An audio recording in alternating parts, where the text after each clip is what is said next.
orang Filistin berperang melawan orang Israel. Orang-orang Israel melarikan diri dari hadapan orang Filistin, dan banyak yang mati terbunuh di pegunungan Gilboa. Orang Filistin terus mengejar Saul dan anak-anaknya, dan menewaskan Yonatan, Abinadab, dan Malkisua, anak-anak Saul. Kemudian makin beratlah pertempuran itu bagi Saul. Para pemanah menjumpainya dan melukainya. Lalu berkatalah Saul kepada pembawa senjatanya, "Uluslah pedamu dan tikamlah aku, supaya jangan datang orang-orang yang tidak bersunat ini dan memperlakukan aku sebagai permainan." Tetapi pembawa senjatanya tidak mau, karena ia sangat segan. Kemudian Saul mengambil pedang itu dan menjatuhkan dirinya ke atasnya. Ketika pembawa senjatanya melihat bahwa Saul telah mati, ia pun menjatuhkan dirinya ke atas pedangnya, lalu mati. Jadi Saul, ketiga anaknya, dan segenap keluarganya sama-sama mati. Ketika dilihat seluruh orang Israel yang di lembah, bahwa tentara telah melarikan diri, dan bahwa Saul serta anak-anaknya sudah mati, maka mereka meninggalkan kota-kota mereka, lalu melarikan diri juga. Kemudian datanglah orang Filistin dan menetap di sana. Ketika keesokan harinya, orang Filistin datang merampasi orang-orang yang mati terbunuh itu. Didapati mereka Saul dan anak-anaknya tergelimpang di pegunungan Gilboa. Mereka merampasinya dan mengambil kepala Saul dan senjata-senjatanya, lalu menyuruh orang berkeliling di negeri orang Filistin untuk menyampaikan kabar itu kepada berhala-berhala mereka dan kepada rakyat. Kemudian mereka menaruh senjata-senjata Saul di kuil Allah mereka, tetapi batu kepalanya dipakukan mereka di rumah Dagon. Ketika seluruh Yabes Gilead mendengar tentang segala yang telah dilakukan orang Filistin terhadap Saul, maka bersiaplah segenap orang gagah perkasa, lalu pergi mengambil mayat Saul dan mayat anak-anaknya.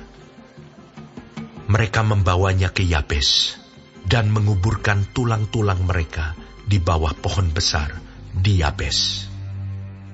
Sesudah itu berpuasalah mereka 7 hari lamanya.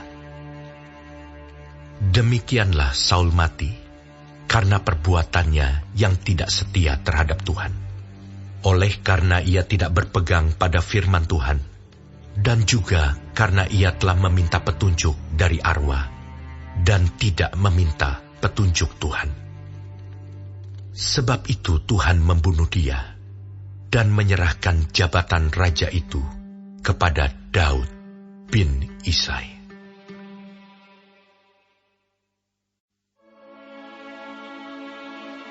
Lalu berkumpullah seluruh Israel kepada Daud di Hebron dan berkata, "Ketahuilah, kami ini darah dagingmu. Telah lama ketika Saul memerintah, engkaulah yang memimpin segala gerakan orang Israel. Dan Tuhan Allahmu telah berfirman kepadamu, engkaulah yang harus menggembalakan umatku Israel. Dan engkaulah yang menjadi raja atas umatku Israel." Maka datanglah semua tua-tua Israel menghadap raja di Hebron. Lalu Daud mengadakan perjanjian dengan mereka di Hebron, di hadapan Tuhan. Kemudian mereka mengurapi Daud menjadi raja atas Israel, seperti yang difirmankan Tuhan dengan perantaraan Samuel. Lalu Daud dengan seluruh orang Israel pergi ke Yerusalem. Itulah Yebus. Dan di sana orang Yebus adalah penduduk negeri itu. Penduduk Yebus berkata kepada Daud, "Engkau tidak sanggup masuk kemari." tetapi Daud merebut kubu pertahanan Sion, yaitu kota Daud. Daud telah berkata, "Siapa lebih dahulu memukul kalah orang Yebus, ia akan menjadi kepala dan pemimpin." Lalu Yoab, anak Zeruya, yang menyerang lebih dahulu, maka ia menjadi kepala. Lalu Daud menetap di kubu pertahanan itu. Sebab itu orang menamainya Kota Daud. Ia memperkuat kota itu sekelilingnya, mulai dari Milo, bahkan sekelilingnya seluruhnya. Sedang Yoab membangun kembali selebihnya dari kota itu. Lalu makin lama, makin besarlah kuasa Daud, sebab Tuhan semesta alam menyertainya. Inilah kepala-kepala para pahlawan yang mengiringi Daud, yang telah memberi dukungan yang kuat kepadanya, bersama-sama seluruh Israel, dalam mencapai kedudukan raja, dan yang mengangkat dia sebagai raja, seperti yang difirmankan Tuhan mengenai Israel. Inilah daftar para pahlawan yang mengiringi Daud. Yasobam bin Hakmoni, kepala Triwira. Ia mengayunkan tombaknya melawan 300 orang yang tertikam mati dalam satu pertempuran. Dan sesudah dia, Eleazar anak Dodo, orang Ahohi itu. Ia termasuk ketiga pahlawan itu. Ia ada bersama-sama Daud di Pasdamim, ketika orang Filistin berkumpul di sana untuk berperang.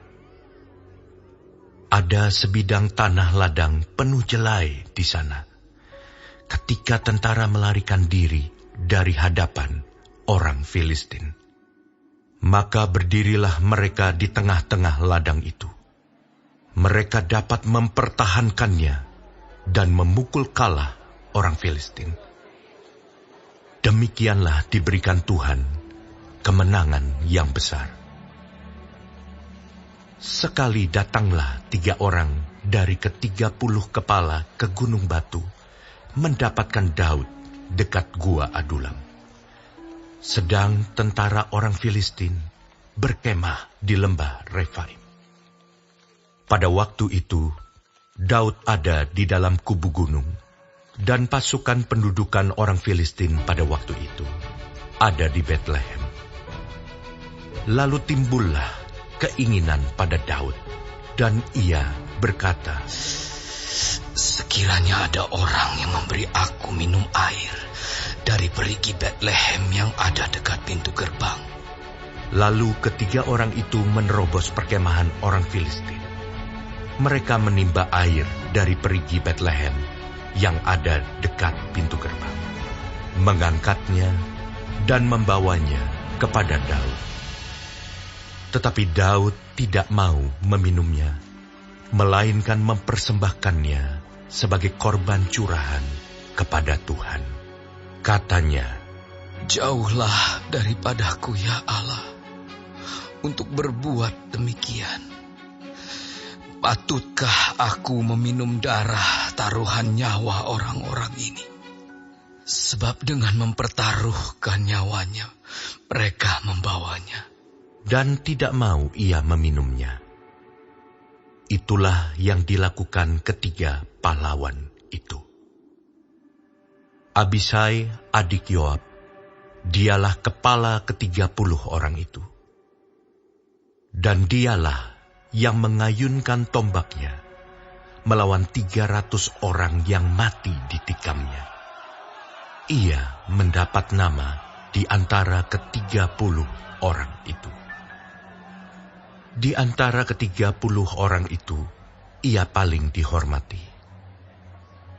Memang ia menjadi pemimpin mereka, tetapi ia tidak dapat menyamai Triwira itu.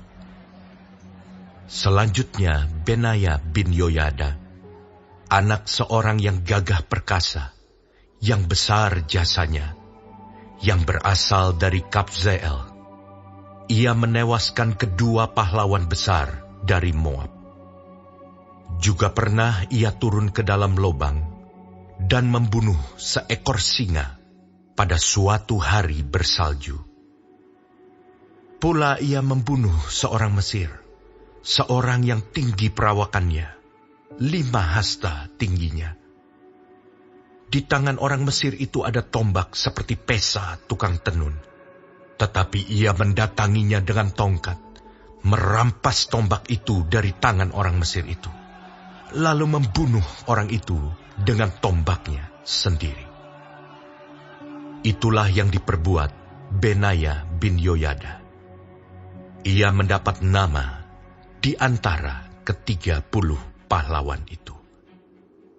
Sesungguhnya, di antara ke-30 orang itu, ia paling dihormati. Tetapi ia tidak dapat menyamai Triwira. Dan Daud mengangkat dia mengepalai pengawalnya. Pahlawan-pahlawan yang gagah perkasa ialah juga Asael, saudara Yoab. Selanjutnya Elhanan bin Dodo dari Betlehem, Samot orang Harod, Heles orang Peloni, Ira anak Ikes orang Tekoa, Abiezer orang Anatot, Sibkai orang Husa, Ilai orang Ahohi, Maharai orang Netofa, Helet bin Baana orang Netofa, Itai bin Ribai dari Gibea orang Benyamin, Benaya orang Piraton, Hurai dari lembah-lembah Gaas, Abiel orang Bet Araba, Asmawet orang Bahurim, Eliahba orang Saalbon, Hasyen orang Gizon, Yonatan bin Sage orang Harari, Ahiam bin Sakar orang Harari, Elifal bin Ur, Hefer orang Mekerati, Ahia orang Peloni, Hesro orang Karmel, Naarai bin Esbai, Yoel saudara Natan, Miphar bin Hagri, Selek orang Amon, Naharai orang Beerot, pembawa senjata Yoab, anak Zeruya, Ira orang Yetri, Gareb orang Yetri, Uria orang Het, Zabat bin Ahlai, Adina anak Sisa orang Ruben. Kepala orang-orang Ruben dan beserta dia ada 30 orang. Hanan bin Ma'aka, Yosafat orang Mitni, Uzia orang Asitarot, Syama dan Yeiel, anak-anak Hotam orang Aroer, Yediael bin Simri, dan Yoha saudaranya orang Tizi, Eliel orang Mahawim, Yeribai dan Yosawia, anak-anak Elnaam, Yitma orang Moab, Eliel, Obed, dan Yaasiel orang Mezobaya.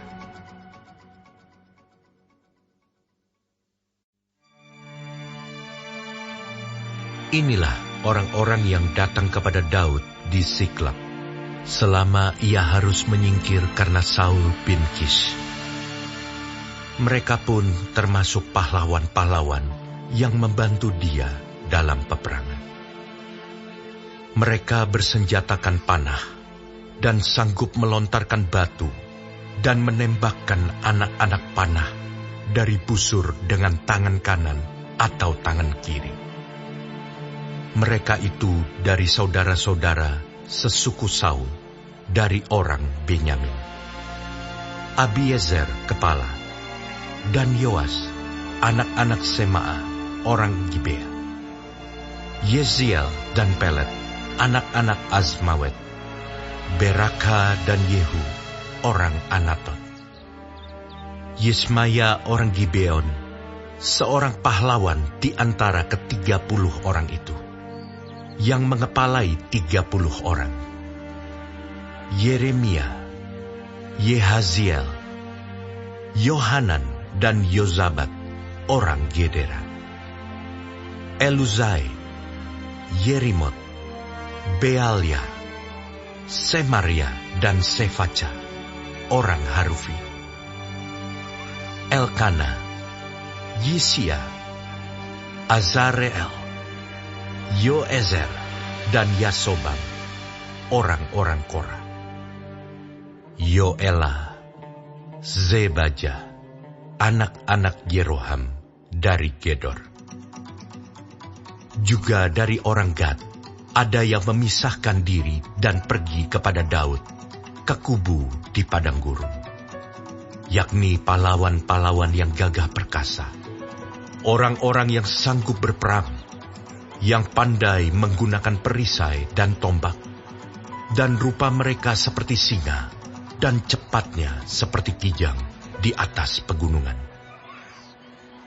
Ezer kepala, Obaja orang kedua, Eliab orang ketiga, Mismana orang keempat, Yeremia orang kelima, Atai orang keenam, Eliel orang ketujuh, Yohanan orang kedelapan, Elzabat orang kesembilan, Yeremia orang kesepuluh, Makbanai orang ke-11.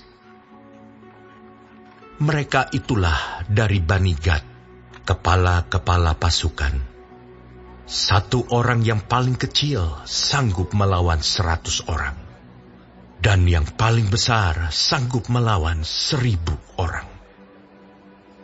Mereka itulah yang menyeberangi sungai Yordan di bulan pertama. Sekalipun sungai itu meluap sepanjang tepinya, dan merekalah yang menghalau seluruh penduduk lembah ke sebelah timur dan ke sebelah barat. Sebagian dari Bani Benyamin dan Yehuda datang kepada Daud di kubu itu. Lalu keluarlah Daud menyongsong mereka.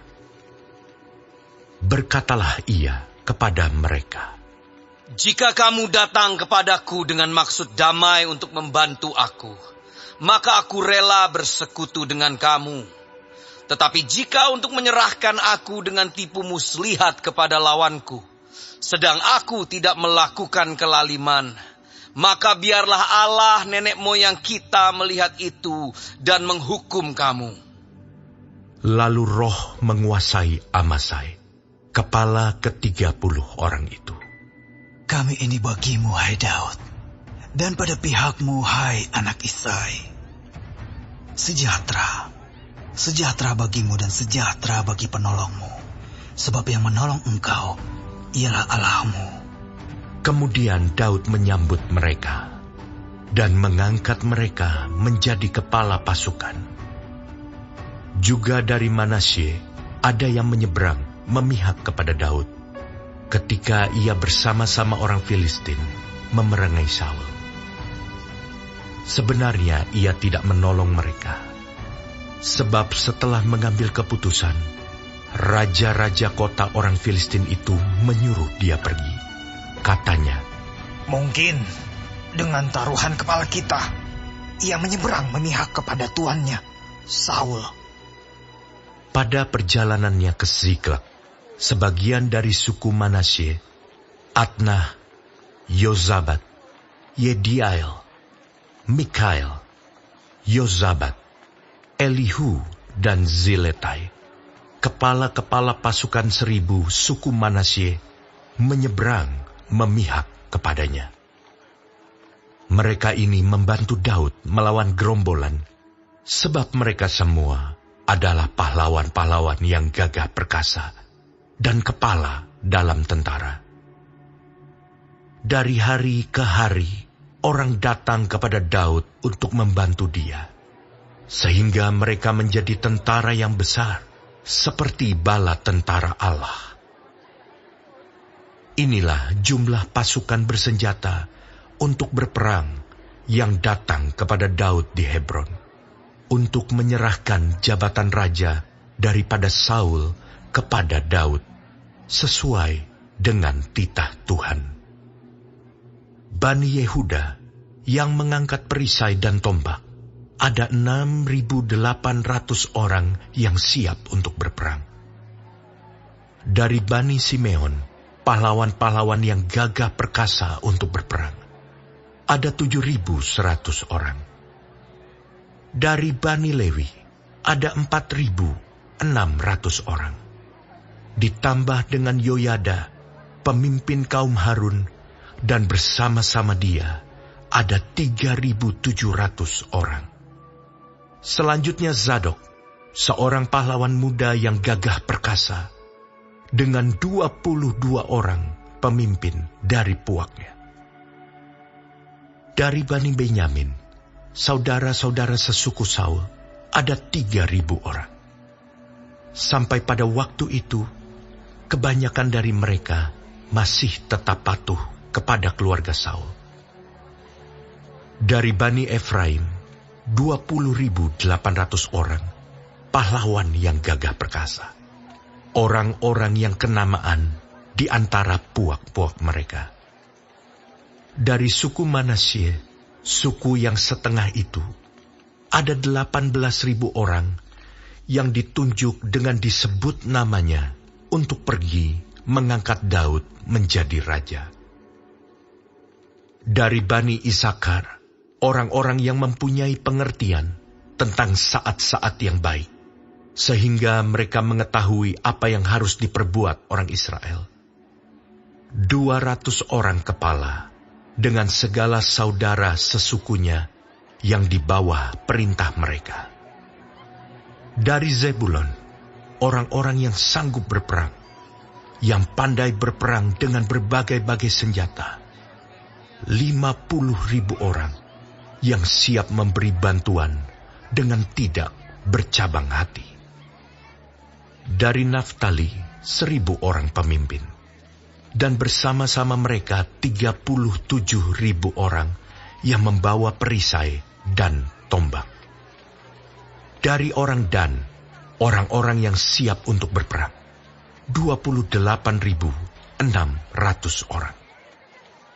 Dari Asyir, orang-orang yang sanggup dan pandai untuk berperang, 40.000 orang.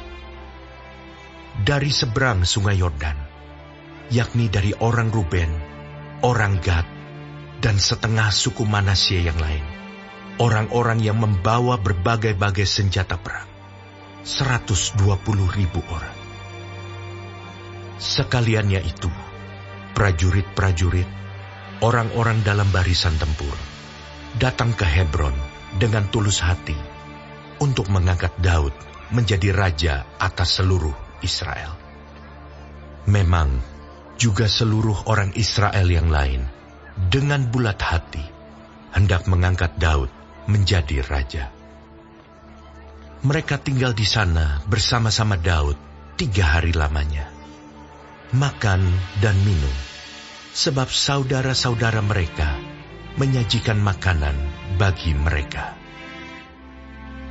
Juga orang-orang yang tinggal dekat mereka, bahkan dari Isakar, Zebulon, dan Naftali, membawa makanan dengan memakai keledai, unta, bagal, dan lembu, yakni bahan makanan tepung, kue ara, dan kue kismis, anggur dan minyak, lembu sapi dan kambing domba, dalam jumlah besar, sebab ada sukacita di Israel.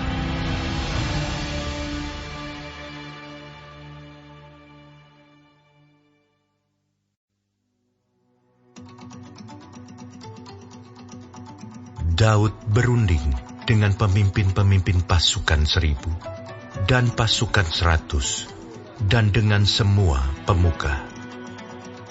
Berkatalah Daud kepada seluruh jemaah Israel, "Jika kamu anggap baik dan jika diperkenankan Tuhan Allah kita, baiklah kita menyuruh orang kepada saudara-saudara kita yang masih tinggal di daerah-daerah orang Israel. Dan di samping itu, kepada para imam dan orang-orang Lewi yang ada di kota-kota yang dikelilingi tanah penggembalaan mereka, supaya mereka berkumpul kepada kita. Dan baiklah kita memindahkan tabut Allah kita ke tempat kita, sebab pada zaman Saul kita tidak mengindahkannya." Maka seluruh jemaah itu berkata bahwa mereka akan berbuat demikian, sebab usul itu dianggap baik oleh segenap bangsa itu. Lalu Daud mengumpulkan semua orang Israel dari sungai Sikor di Mesir sampai ke jalan yang menuju Hamat untuk menjemput tabut Allah dari Kiryat Yearim. Lalu Daud dan segenap orang Israel berangkat ke Baala, ke Kiryat Yearim yang termasuk wilayah Yehuda, untuk mengangkut dari sana tabut Allah yang disebut dengan nama Tuhan yang bertakhta di atas kerubim. Mereka menaikkan tabut Allah itu ke dalam kereta yang baru dari rumah Abinadab, sedang Uza dan Ahio mengantarkan kereta itu. Daud dan seluruh orang Israel menari-nari di hadapan Allah dengan sekuat tenaga, diiringi nyanyian, kecapi, gambus, rebana, ceracap, dan nafiri. Ketika mereka sampai ke tempat pengirikan Kidon, maka Uza mengulurkan tangannya memegang tabut itu, karena lembu-lembu itu tergelincir. Maka bangkitlah murka Tuhan terhadap Uza. Lalu ia membunuh dia oleh karena Uza telah mengulurkan tangannya kepada tabut itu. Ia mati di sana di hadapan Allah. Daud menjadi marah karena Tuhan telah menyambar Uza demikian hebatnya. Maka tempat itu disebut orang Peres Uza sampai sekarang. Pada waktu itu, Daud menjadi takut kepada Allah. Lalu katanya, "Bagaimanakah aku dapat membawa tabut Allah itu ke tempatku?" Sebab itu Daud tidak mau memindahkan tabut itu ke tempatnya, ke kota Daud. Tetapi Daud menyimpang dan membawanya ke rumah Obed-Edom, orang Gat itu. 3 bulan lamanya, tabut Allah itu tinggal pada keluarga Obed-Edom di rumahnya. Dan Tuhan memberkati keluarga Obed-Edom dan segala yang dipunyainya.